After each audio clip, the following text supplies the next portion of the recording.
Computer. Okay, good morning, everyone. Let's have our morning with the Lord today.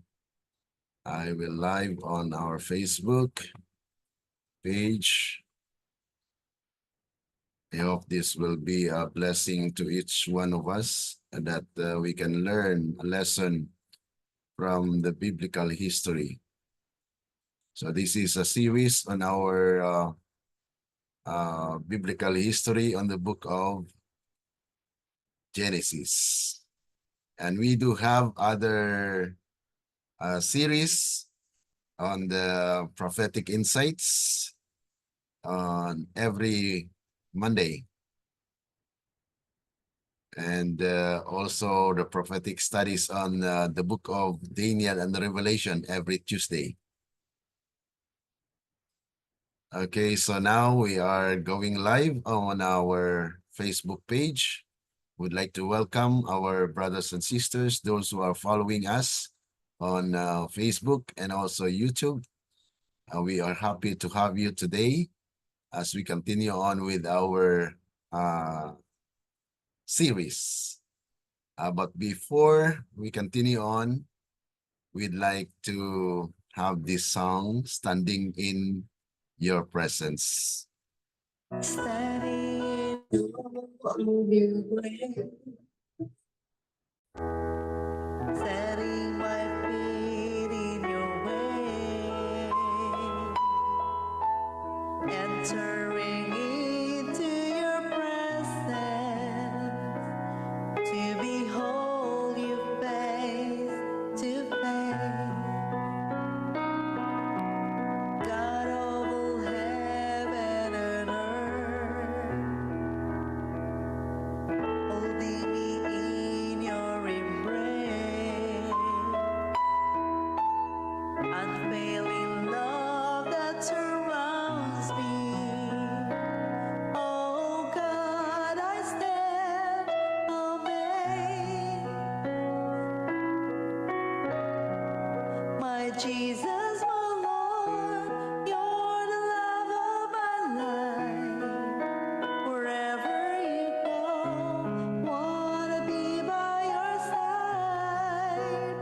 No longer I, but Christ living in me, serving you for all eternity. My eyes set on you in this race that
Amen. Good morning, everyone. We would like to thank you for following us on our Facebook Live and also YouTube. And now we are on our platform here in our Zoom. Welcome, Sister Susan and Sister Veronica, for our continuation of our biblical history in the book of Genesis. And those who are commenting on our Facebook page, would like to welcome you all from Australia, Canada, California. Those who are following us, would like to thank you for spending your time with us. And then now we will continue on with our study, the continuation of this study on biblical history. Now we are now in chapter 20, and we will talk about Abraham's vulnerability. He is still vulnerable to commit errors and mistakes, you know. So this is another lies about Sarah again. Okay, now before we pray, let's have this prayer thought from Conflict and Courage, page 53, paragraph 4. It says, "The judgment of God are soon to be poured out upon the earth. Escape for thy life is the warning from the angels of God. Other voices are hatred, saying, do not become excited. There is no cause for special alarm. Those who are at ease in Zion cry peace and safety, while heaven declares that swift destruction is about to come upon the transgressor. The young, the frivolous, the pleasure-loving consider these warnings as idle tales and turn from them with a gist. Parents are inclined to think their children about right in the matter, and all sleep at ease. Thus it was at the destruction of the old world, and when Sodom and Gomorrah were consumed by fire." So that's what actually we discussed yesterday. And it says here, on the night prior to their destruction, the cities of the plain rioted in pleasure. Lot was derided for his fears and warnings, but it was these coffers that perished in the flames. That very night, the door of mercy was forever closed to the wicked, careless inhabitants of Sodom. The same voice that warned Lot to leave Sodom bids us come out from among them and be ye separate, and touch not the unclean. 2 Corinthians 6:17. Those who obey this warning will find a refuge. So this is where those people who will listen to the warning will be saved. But those who will not, then they will be destroyed. So let us pray. Our dear and kind lovely Father, this morning, oh God, we would like to thank you for this privilege again of coming into your presence as your servant. Would like to seek your continual guidance through your Holy Spirit, O God, na maaari pong ang inyong salita ang siyang mamayani sa aming buhay sa pamagitan po ng aming pag-aaral sa umagang ito.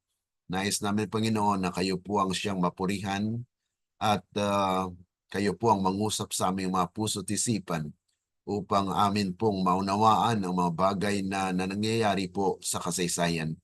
Especially dito sa buhay ni Abraham, na kung saan ay nakita po namin na bagamat siya ay tinawag na father of faith, but yet marami pong mga pagkakamali at kakasala laban po sa inyo, ngunit kayo po ang siyang bumangon po sa kanya at kayo ang nagbigay ng karapatan upang siya ay mamuhay ng makatwiran at mayroon pong katwiran ninyo na kayo po ang nag-justify at kayo po ang nagligtas sa Kanya.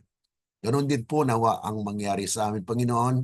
Pinagkaloob namin sa inyo ang aming buhay na kayo po ang mamuhay at makita po ng aming kapwa ang inyong character.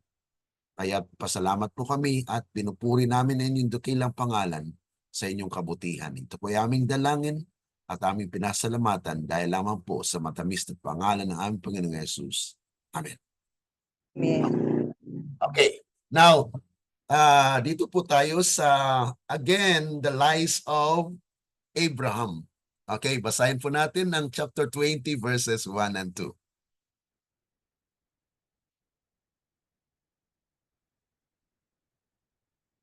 So this is where Abraham lies again in a similar manner as before. Sa atin pong naalala na nung nagpunta po sila ng Egypt, ay nag-lie din po si Abraham kay Pero ng Egypt. Ngayon po ay dito may nauulit na pangyayari po dito sa Genesis chapter 20 verses 1 and 2.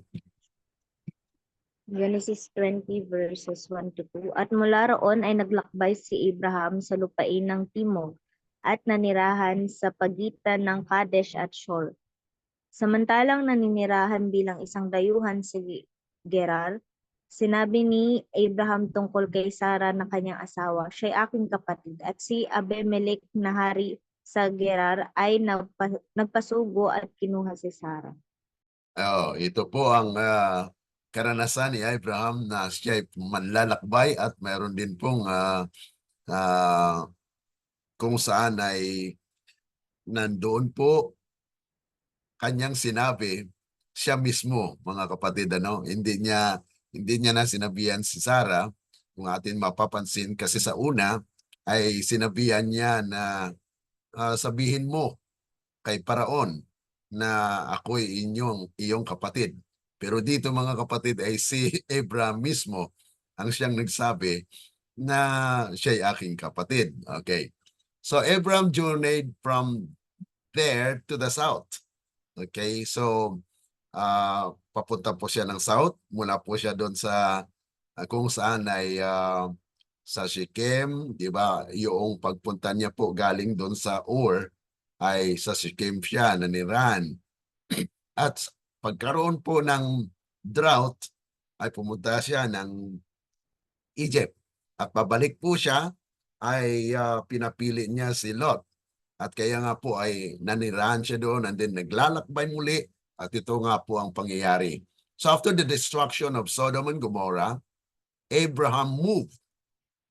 Perhaps he did not want to live in the hills overlooking the destroyed region any longer. Dahil nakita niya po na noong bumangon po siya ng umaga ay talagang nakita niya po na umaapoy yung Sodom and Gomorrah. Kaya nga po naglakbay muli siya kasi ayaw niya makita itong na-destroy na city ng Sodom and Gomorrah. And ayaw niya po na ma-reminded. He doesn't want to be reminded of those people and the judgment that came upon them.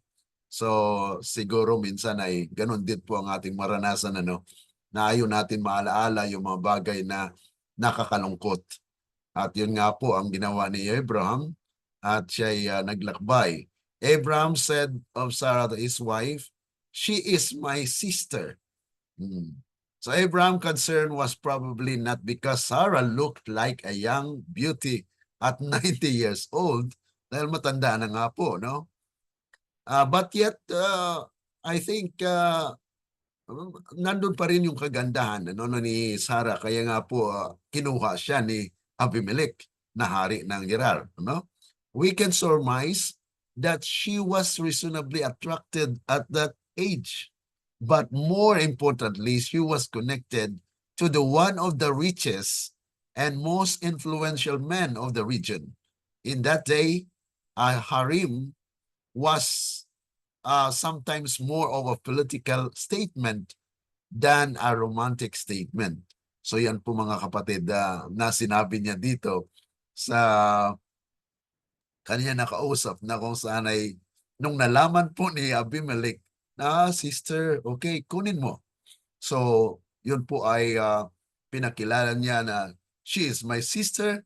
This is the same lie Abraham told back in Genesis chapter 12, 10 to 13 nga kung saan ay yun din po ang line niya na sister niya si Sarah. He showed that it was easy to slip back into sinful habits. Parang nanumbalik po, no? Na kaya nga sinabi ko kanina na vulnerable, susceptible to sinning or temptation.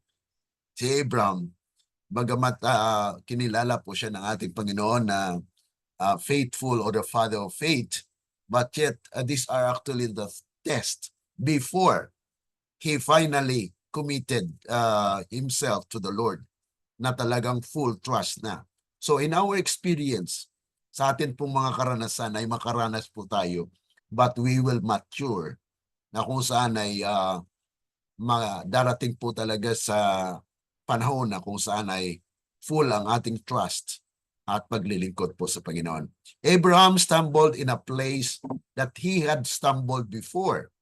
Instead of trusting God to keep his family together, he devised this own plan to do it. His plan would fail completely.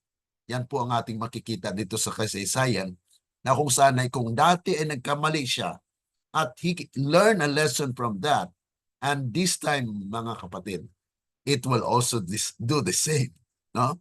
Paulit-ulit po na nangyayari sa ating buhay na minsan yung mga kasalanan natin ay paulit-ulit din. Pero mga kapatid, huwag natin hayaan na mananatili ito dahil ito ay maging ugali po natin. Okay? So patuloy po tayo sa 3 and 7. Subalit pumunta ang Diyos kay Abimelech sa panaginip sa gabi at sinabi sa kanya, ikaw ay malapit ng mamatay dahil sa ang babaeng kinuha mo asawa ng isang lalaki. Ngunit si Abimelech ay hindi pa nakakasiping sa kanya. At sinabi niya, Panginoon, papatayin mo ba pati ang isang bayang walang sala? Hindi ba siya rin ang nagsabi sa akin siya aking kapatid at si Sarah man ay nagsabi siya aking kapatid? Sa katapatan ng aking puso at kawalang sala ng aking mga kamay ay ginawa ko ito. Sinabi sa kanya ng Diyos sa panaginip, oo, nalalaman ko na sa katapatan ng iyong puso ay ginawa mo ito at hinadlangan din naman kita na magkasala ng laban sa akin kahit hindi ko ipinahintulot na galawin mo siya. Ngayon nga isauli mo ang asawa ng lalaking ito sapagkat siya ay isang propeta at ikaw ay ipapanalangin niya at mabubuhay ka. Ngunit kapag hindi mo siya isinauli, tandaan mong tiyak na mamamatay ka, ikaw at ang lahat ng iyo. Wow, this is a very striking intervention of the Lord na kinikilala ng Panginoon si Abraham na propeta. At isa pa mga kapatid ay talagang ito po yung pagliligtas ng Panginoon na kung sana hindi rin madungisan si Abimelech. At ang Panginoon pa rin ang gumagawa mga kapatid. Ano? So this is actually the evidence that God is actually in control of the things. Bagamat sabihin natin na parang robot tayo nito. Kasi ang mentality ng tao, pag kinokontrol sila, ay para bagang iniisip nila na sila ay robot. No, this is God's will mga kapatid na kung saan ay kalooban po ng Panginoon yan. Na siya po ang nakakaalam na mas mabuti kaysa sa atin. Kaya minsan mga kapatid ay there are debates na nangyayari na we have our own free will. May magagawa tayo sa ating mga desisyon. Pero mga kapatid, we need to acknowledge that God is in control of everything at wag nating isipin na tayo naging robot dahil God controls us. Ito po yung dapat natin ma-realize na kung saan ay isang kapahayagan ng biyaya at kaawaan ng Panginoon na siya po ang nag-intervene para hindi tayo mahulog sa kasalanan. Yan po ang nangyari dito sa Haring Abimelech, na kung saan ay sabi ni Abimelech, Panginoon, sa katapatan ko ay hindi ko po ito ginanawa. Parang inangkin niya na kanya yon. Pero sabi ng Panginoon, ang Panginoon ang gumawa noon sa kanya. Ibig sabihin na dito po ay nag-intervene ang Panginoon na sa udyok ng kanyang espiritu, ay kung hindi magagawa yun ni Abimelech na kanya lamang. Kaya yun po, mga kapatid, yung pagliligtas ng ating Panginoon, na kung saan ay sabi rito, indeed you are a dead man. Patay ka na. Ibig sabihin, there is a judgment na mangyayari kung mananatili na si Abimelech ay kanyang angkinin ang asawa ng lalaking kinikilala ng Panginoon na propeta. So, this was a scary thing to hear from God. Sa panaginip po yun, no? So, minsan mga kapatid, sa panahon ng Old Testament, especially dito po sa biblical history, ay ang panaginip ay talagang isang kaparaanan po ng Panginoon para mangusap po siya, no? Even in a dream. Kaya minsan, pag may mga opposer po tayo, halimbawa, talagang masakit yung mga sinasabi nila sa atin, dahil dito sa mensahe, ay ipanalangin po natin sila na Panginoon, nawa kayo po ay mangusap sa kanila sa pamagitan ng mga panaginip. Oh. So, sometimes these are things na ang Diyos po ay mag-intervene dahil kinakailangan po ng Panginoon na mayroon tayong full trust in Him, na yung pagtitiwala po sa Kanya, na may mga tao po talagang manakit ng loob or gagawa ng masama laban sa atin. Ngunit kung atin po silang idalangin, the God of mercy will intervene, mga kapatid. Ano? So, but the point had to be made to Abimelech, even though he could truly say he acted in the integrity of his heart, of my heart, of innocence, of my hands, but yet, sabi rito, I know that you did this in the integrity of your heart. But because, mga kapatid, yung kanyang inangkin na may integrity siya, that he doesn't want to sin against God, but yet, sabi po ng Panginoon sa panaginip, I have done this to you. Ibig sabihin ay ang Panginoon po ang gumawa yun sa kanya. So Abimelech's heart was right in this regard. God kept him from worse sin. So talagang inilayo po siya. Inilayo siya ng Panginoon na hindi siya magkasala dahil hindi po nangyari na sumiping siya kay Sarah, na kung saan ay magkakamali siya at magkakasala. Kung nangyari yung mga kapatid, ay talagang sinabi ng Panginoon, patay ka. Dahil hindi po inanais ng Panginoon na galawin ang asawa ng propeta ng Panginoon. So God's protecting power can guide even a pagan king. Kita niyo yun, mga kapatid? So sa Proverbs 21:1 ay mapapansin po natin dyan na the Lord is doing righteousness, na kung sana hindi po niya payagan na mangyari po na dahil sa kasalanan nitong alagad na Panginoon. Kasi kasalanan ni Abraham yun eh. Kaya sinabi ng Haring Abimelech na Panginoon, sinabi niya hindi ako magkasala ng ganito pag hindi niya sinabi.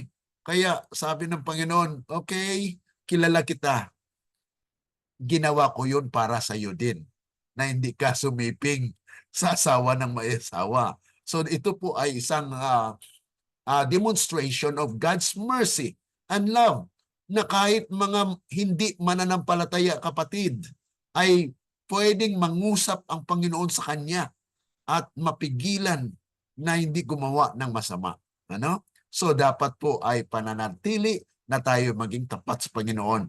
Si Abraham, bagamat hindi po siya naging tapat sa taong ito, na hindi siya nagsabi ng totoo, ang Panginoon ay tapat pa rin kay Abraham, mga kapatid, na iningatan niya ang asawa. kung nangyari po na sa panahon na kinuha si Sarah at sumiping kaagad, wala na. Tapos na po yung pagsisinungaling ni Abraham. Ngunit dito po ay demonstration of God's mercy and salvation for a pagan king. At ganun din po kay Abraham at Sarah, especially kasi siya ang asawa. Tapos gagalawin siya ng hari ng kuwan ng mga kapatid na aring Abimelech. So for he is a prophet, ang reason po na ginawa po yun ng Panginoon ay kinikilala niya na si Abraham ay prophet and he will pray for you.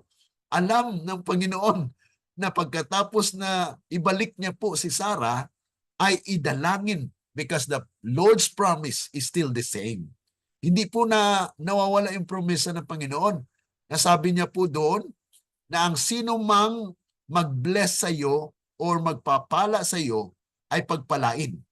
Ang sino mang mag-curse sa iyo ay i-curse din po ng Panginoon. Kaya ito po ay isa sa mga pagpapahayag po ng mercy ng Panginoon. God's mercy did not leave Abraham. Even though Abraham didn't trust God the way he should, mga kapatid. So, even though Abraham was in sin, he was still a prophet and a man of powerful prayer. Ito po yung pagkakilala ng Panginoon sa kanya. So, God knows. Kaya nga, ang lesson po dito, mga kapatid, ay we cannot judge. Because God Himself know better than we know. We cannot judge at the point of time where we see a person committing sin. Yan po ang lesson natin na matutunan dyan. Let's continue on believing that God will intervene. God has a way, thousands of ways, wherein sin or sinners can be righteous through the blood of the Lamb. Dahil ang Panginoon po ang nakakaalam. Kaya let's continue on praying for each other, mga kapatid. Patuloy po tayo sa verses 8 to 10. Kinaumagahan, si Abimelech ay bumangon ng maaga at tinawag ang lahat niyang mga lingkod.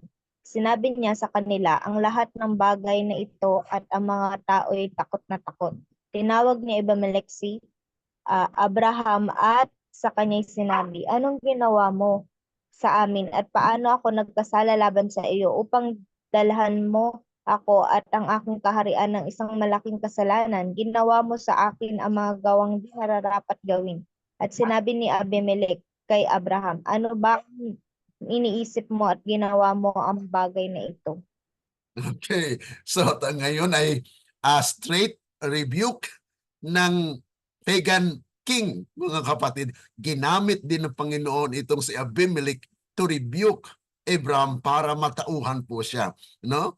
Na kung saan, sabi nga rito, you have done deeds to me that ought not to be done. Na ginawa mo ang mga bagay na hindi dapat gawin. Ano bang kasalanan ko sa iyo? Wala naman akong kasalanan na ginawa sa iyo na ganito ang gawin mo sa akin. Ano bang rason? Bakit ginawa mo ito? So it is sad to see that Abimelech, the pagan king, was in the right and Abraham, the man of God, was in the wrong. And Abimelech told Abraham so. So ito po yung mga pangyayari minsan na kung minsan yung mga hidden pa ang nagbibigay sa atin ng leksyon, ng rebuke na ginagamit din yun mga Panginoon, mga kapatid, para makaranas po tayo na if we are humble enough to submit and to admit to our wrongs and mistakes, then we will grow from there. Okay? So, sabi rito, what did you have in view? Ano bang nasa isip mo? Ano bang pananaw mo dito? That you have done these things. Bakit ginawa mo itong mga bagay na ito? This was a logical question for Abimelech to ask Abraham. Abraham certainly did not have the Lord in view when he lied and failed to trust God. So sa kanyang isipan, mga kapatid, ay wala talagang pagtiwala doon sa Diyos, ano? Pero mga kapatid, ganun pa man ay nangyayari ito. Ano kayang kasagutan ni Abraham dito, mga kapatid, ano? Kung tayo po ang sa kalagayan ni Abraham, anong sabihin natin? Dito po mapapansin natin na mayroon pong justification ng tao. Okay? Tingnan po natin. Sa verses 11 to 13, ang sagot ni Abraham. Tingnan natin. Sumagot si Abraham, sapagkat inisip ko na tunay na walang pagkatakot sa Diyos sa lugar na ito at papatayin nila ako dahil sa aking asawa. At saka, talagang siya'y kapatid ko, anak ng aking ama, subalit hindi anak ng aking ina at siya'y naging asawa ko. Nang paalisin ako ng Diyos sa bahay ng aking ama ay sinabi ko sa kanya, ito ang kabutihan na maipapakita mo sa akin sa lahat ng lugar na ating pupuntahan ay sabihin mo tungkol sa akin, siya'y aking kapatid. Okay. So, may rightly half, ano? Kasi totoo naman na talaga ng kapatid niya, half sister, ano? Dahil anak po siya ng kapatid ng kanyang ama. Kasi, so this is actually the partly truth. Itong white lie, ano? Na kung saan ay sabi po rito, surely the fear of God is not in this place. Okay? Kasi alam ni Abraham na pagan na kwan po ito, pagan place, ano? Na hindi naniniwala sa Diyos. Ngunit ganun pa man, ay dito po mapapansin natin na kung saan ay yes, there is no fear in God, but yet God ay nangusap ang Panginoon dito, mga kapatid, kay King Abimelech. So this was Abraham's excuse for his sinful deception. But the real problem was that the fear of God wasn't in Abraham. Kung atin po mapapansin na nag-justify pa siya na totoo naman yung sinabi ko, hindi ko naman siya, kapatid ko naman siya, pero naging asawa ko siya. So, mayroon pong tinatawag na justification sa mga pangyayari. Minsan ay may iisip po na tayo na tama ginagawa natin, pero on the other hand, mga kapatid, ay ito'y pagkakamali, no? If he really respected the Lord, His commandments, His promises, and His protection, then Abraham would have never trusted in his own efforts. Dapat hindi talaga siya magtiwala sa sarili niyang paraan. Yun na po ang kaparaanan niya para ma-save yung kanyang pagkatao, ano? Na baka ano mangyari, katulad po doon sa Egypt, na kung saan ay sinabi niya rin na si Sarah ay kanyang kapatid. Pero ito po ay pagkakamali, ano? Then Abraham would have never trusted in his own efforts to keep his family safe and together. Dahil ang iniisip niya po, mga kapatid, ay kung sabihin niya asawa, ay baka kung anong gagawin sa kanila. So yan po yung kanyang view sa mga pangyayari, na dahil kinikilala niya na walang mga Diyos ito, kaya sasabihin ko na kapatid ko. Oh. So indeed, she is truly his sister.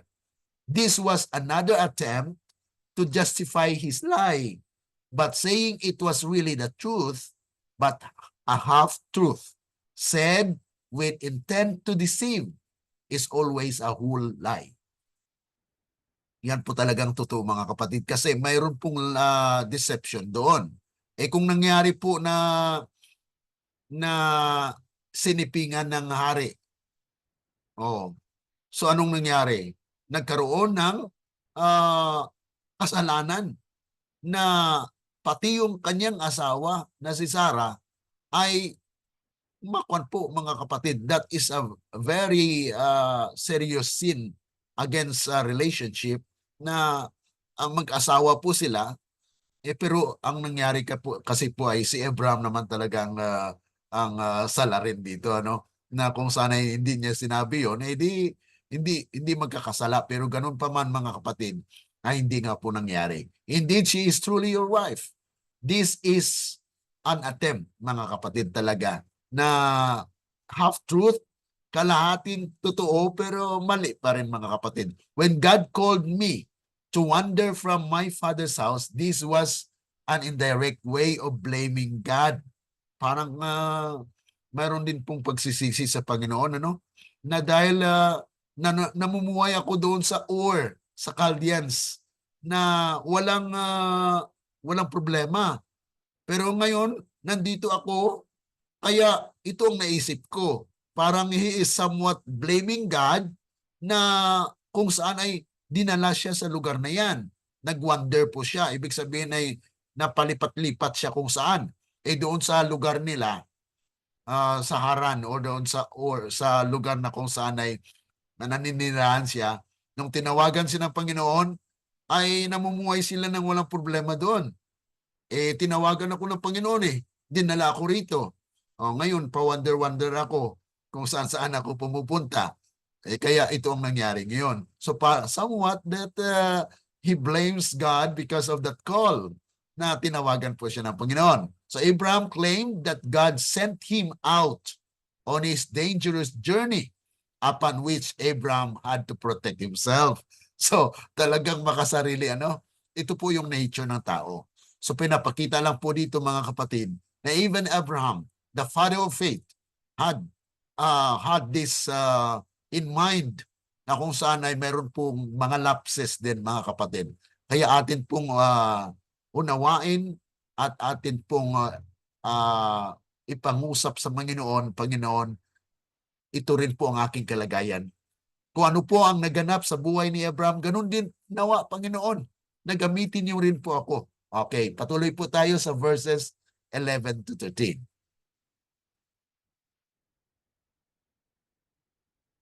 Okay, malapit na po tayo sa ating pagtatapos sa verses 11 to 13, Abraham's excuse. Sumagot naulit po, brother. Sumagot Sige po. 11 to 13 po. Apo. Okay. Sumagot si Abraham, sapagkat inisip ko na tunay na walang pagkatakot sa Diyos sa lugar na ito at papatay nila ako dahil sa aking asawa. At saka talagang siya kapatid ko, anak ng aking ama, subalit hindi anak ng aking ina at siya'y naging asawa ko. Nang paalisin ako ng Diyos sa bahay ng aking ama, ay sinabi ko sa kanya, ito ang kabutihan na maipapakita mo sa akin sa lahat ng lugar na ating pupuntahan ay sasabihin mo tungkol sa akin, siya ang aking kapatid. Okay, so inulit ko yun mga kapatid dahil ito yung kalagayan ng tao na kung saan ay pagpapahayag niya po ng kanyang depensa. Depensa sa kanyang sarili na kung saan ay pinili ako ng Panginoon. Okay? Tinawag ako ng Panginoon. Ngayon, nandito ako.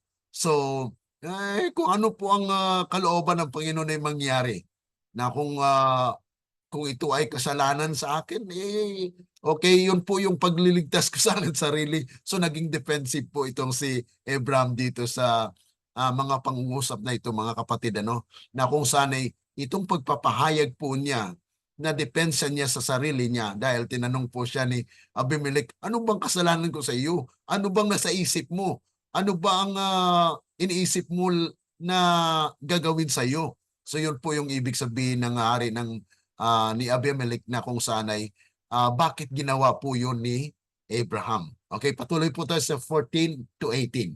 Ito po yung last na verses. Si Abimelech ay kumuha ng mga tupa at baka, mga aliping lalaki at babae at pinigay ang mga ito kay Abraham at isinuuli sa kanya si Sarah na kanyang asawa. At sinabi ni Abimelech, ang lupain ko ay nasa harapan mo. Manirahan ka kung saan mo gusto. Sinabi niya kay Sarah, tingnan mo, nagbigay ako ng 1,000 perasong pilak sa iyong kapatid. Ito'y magpapawalang sala sa iyo sa paningin ng lahat ng kasama mo. Ikaw ay ganap na napawalang sala at nanalangin si Abraham sa Diyos at pinagaling ng Diyos si Abimelech, ang kanyang asawa at ang kanyang mga aliping babae na anupat nagkaanak sila, sapagkat sinarahan ng Panginoon ang lahat ng bahay bata sa sambahayan ni Abimelech dahil kay Sarah na asawa ni Abraham.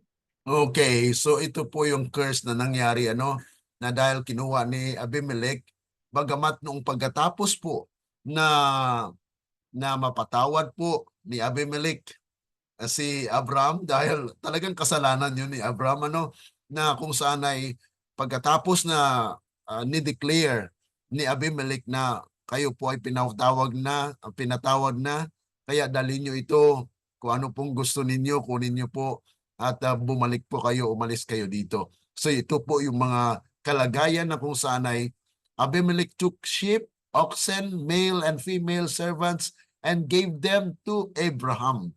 So ito po yung kanyang showing of respect and hospitality to Abraham na kung saan siya po ay alagad ng Panginoon ayon doon sa panaginip ni Abimelech. In showing such generosity to Abraham, Abimelech was essentially heaping coals of fire on Abraham's head. So yan po yung paglalagay niya na talagang yung kasalanan kasi hindi po nanggaling sa kanya kundi kay Abraham. Na kung hindi siya nagsabi na kapatid, hindi nangyari po yun. And then, Abimelech was talagang ito po yung kanyang response doon sa sinabi ng Panginoon sa panaginip. This was somewhat backwards. Abraham should have given gifts to Abimelech because Abraham was in the wrong. Pero mga kapatid, baliktad yung nangyari na sa halip na itong si Abraham ang humingi ng kapatawaran, itong si Abimelech po ang humingi ng kapatawaran at nagbigay pa po ng gift. Okay? So you have given your brother 1,000 pieces of silver. We can imagine that irony of Abimelech's voice when he referred to Abraham as Sarah's brother. Parang binalik niya mga kapatid na okay, ito yung bibigay ko sa yung kapatid. Sinabi niya kay Sarah. So ito po ay mga response o talagang that is the nature of men na kung saan ay mayroon pang pahawig or hugot na kinilala na okay, ito na yung binigay ko sa iyong kapatid. Kasi yun nag-justify po kasi si Abraham dito. So thus she was rebuked. The ancient Hebrew word for rebuke is yakak. Yakak means it was an idea to set right na para talagang tama ka. So it is debatable if Sarah was set right but Abimelech's rebuke or if she was found to be right because of her humble submission in this occasion. In a sense, both were true. So yan po yung mga pasubali po dito na bagamat nagkaroon po ng pagkakamali ay mayroon pong tama din po doon na si Sarah ay nag-submit doon sa decision ng kanyang asawa.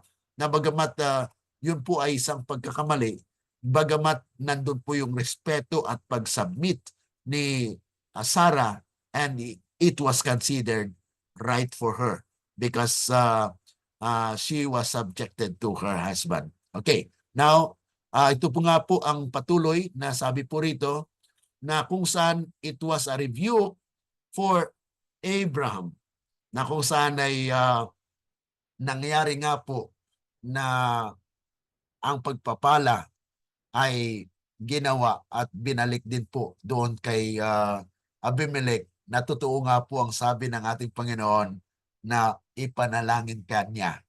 So, after noon, nagkaroon po ng reconciliation na napatawad po na kung saan ay sinabi ni Abimelech, okay, napatawad na po ang iyong kapatid at ito nga po ang binibigay ko sa inyo. Ngayon ay nanalangin at pinanalangin po ni Abraham si Abimelech. So yan po yung ang mga bagay po na nangyari dito sa bahagi ng kasaysayan na nawa ay mapaghugutan din po natin ng lesson na mayroon po mga consequences na still God is intervening, positive or negative po na nangyayari sa ating buhay. We just continue on believing that God is in control of everything. So, any reaction po mga kapatid? So, this is a part of our study today. I hope that we get the lesson na kung saan ay dito po mapapansin natin that God intervenes in the life where God doesn't want that we continue on sinning. Okay? Mayroon pong mga reaksyon sa ating pag-aaral ngayong umaga. Sister Susan, yes? Magandang umaga po. Magandang umaga. Ayon po sa history ni Abraham sa Egypt at sa kay Abimelech, bilang mananampalataya sa panahong ito, ang ibig mong sabihin ay yung nature ng isang yung sinful nature po ay nananatili pa rin na Opo. nag-a-arise.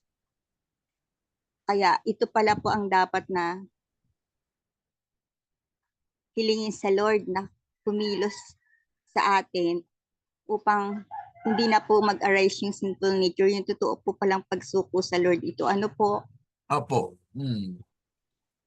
So dito po yung pagsuko natin sa ating Panginoon na dahil nandun po yung nature pa ng tao, bagamat kinilala po ni Abraham na itong mga taong ito sa pinuntahan nila ay walang Diyos. Pero ganun pa man mga kapatid ay pinakita dito na may integrity din kasi sabi ni Abimelech, dahil sa aking integrity, hindi nangyari na ako'y sumiping kaagad.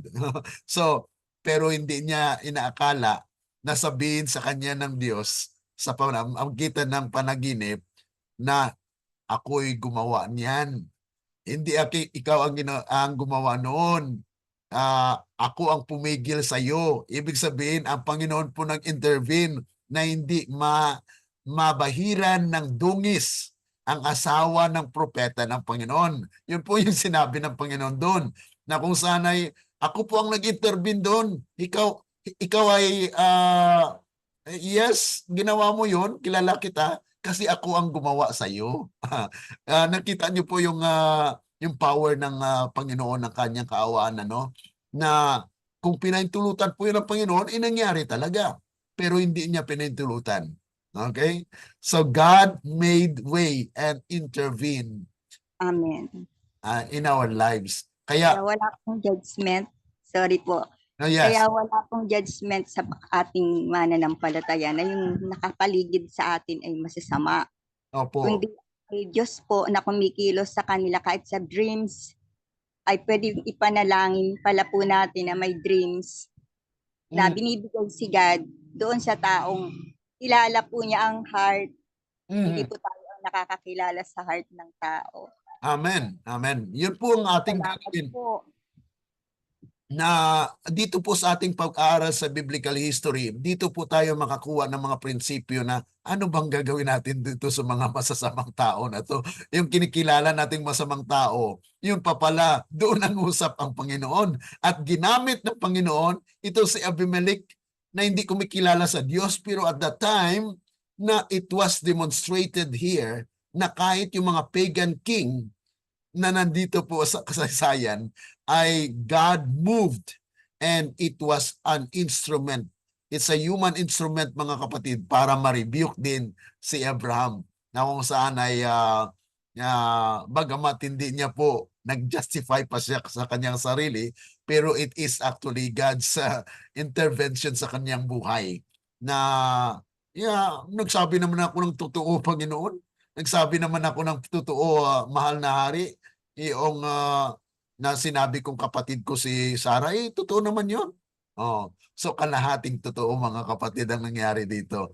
Na kung saan people has sometimes that yung justification sa kanilang ginagawa na akala nila tama. Pero yun po pala ay kalahati lang yung tama at yun pa rin po ay mali. Okay? Brother Glenn, meron Yes. pong word na ginagamit ang mananampalataya na ganito. Apo. Yung sa Word of God po, open rebuke is better than hidden love. Yes. Ngayon po ay kalimitan po ay nagkakasala dito dahil kasabihan niya yung tao, katulad po ng nangyari kay Kuya Sam, na nire-rebuke po siya ng isang mananampalataya na ang sinasabi niya lagi ay sa amin ay masabuti pang sabihin yung laman ng puso na ito na nakatago, may pag-ibig ka naman sa kanya nakatago. Pero yung pong sinasalita naman po ng nagre-review ay hindi po niya nakikita yung wrong, yung mali na Mm. motibo ng heart niya. Kaya dito po rin pala dapat mag-ingat. Ano po, kasi yung kung sabi rito ay kailangan yung open rebuke ni Abimelech kasi ay ipinakita po doon na yung kamalian po ni Abraham, yung totoong kamalian niya about ng paglies niya. Nag-lie po siya at yung po ang problema ni Abraham, wala pa siyang fear sa Lord. Kaya Mm. hindi basta nag-o-open rebuke pala ang isang mananampalataya Mm. dahil yun po sa mga sinasalita ng Diyos sa inyo ay salamat po na yun ay isang pagtutuwid. Ano po, Yes. Brother Glenn? Oo. So, Kailan po natin. pasalamat po tayo sa Panginoon, no, na sa pamagitan nitong ating pag-aaral, we have principles na we cannot really judge our fellow men na bagamat sabihin natin na para bagang sila'y walang Diyos, pero minsan ay ginagamit po sila ng Panginoon to rebuke us as well. Katulad po dito sa karanasan ni Abraham na ang pagan king pa mismo ang nag-rebuke sa kanya. At yun nga po ay isang pagkakilala ng Panginoon na bagamat sinabi po yan ng Panginoon kay Abimelech na siya ay propeta, pero hindi po siya nagpigil ng kanyang sarili na sabihin ng rebuke. Ibig sabihin ay bagamat nandito yung alam ko na ikaw ay alagad ng Diyos, pero ito yung mali mo eh. So ibig sabihin there is a really personal na striking na pananalita, pero yun po ay isang rebuke na dapat kilalanin po yung pagkakamali. So dito ay mapansin natin that God uses and God allows this to happen that we can learn a lesson. Okay? Salamat po sa Lord. Okay, salamat po mga kapatid. So those who are following our Facebook, would like to thank you for following us. At sa muli, mga kapatid, bukas ay atin pong pag-aralan ang dito sa ating biblical history na ang sunod po nating pag-aralan ay nasa Kapitulo 21. 21 na po tayo. So yan po yung ating pag-aralan bukas. God fulfills His promise na kung saan ay Sarah will have fulfillment of those promises. So tomorrow will be part 1 of chapter 21. And then on Friday, we have the chapter 2 of chapter 21. Okay, so may God bless us as we continue on with our study. At pasalamat po tayo sa Panginoon. Tayo po manalangin. Dakila at mabagin po naming Ama na nasa langit ka, kami po ay lubos na nagpapasalamat muli sa mga kahabagan po ninyo at mga kaliwanagan na amin pong natutunan sa buhay ni Abraham, na bagamat siya po ay tinawag ninyo na father of faith, but yet we know that the nature is still there and you still in control, because we know that you are the one that rules our lives. You are the author and finisher of our faith. And so we don't have to worry about tomorrow, but we need to worry for today, because this is our life. We can have life with you, that we choose to receive you. And this is a manifestation, Panginoon, na kayo po ang gumagawa sa amin dahil sa inyong mga salita na siyang nag-umuudyok sa amin sa pamagitan po ng kapangyarihan ng inyong banal na Espiritu. Pagpalain po ang bawat isa na sumusunod po at patuloy na nakikinamang sa inyong mga salita, Panginoon, na kayo po ang nangusap sa bawat isa at amin pong inaasahan ng inyong basbas ang siyang aming maranasan. Ito po ay aming dalangin dahil lamang po sa matamis na pangalan ng aming Panginoong Yesus. Amen. Let the Amen. words of our mouth and the meditations of our hearts be acceptable unto thine sight, O Lord, our strength and our Redeemer. Amen. Amen. Amen. Magandang umaga po at salamat sa ating mga followers sa FB Live at ganoon din po sa YouTube. If you have your comments, likes, share to others as well.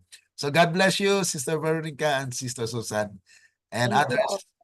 Thank you po. God bless po. Okay, God bless to all. Bye-bye.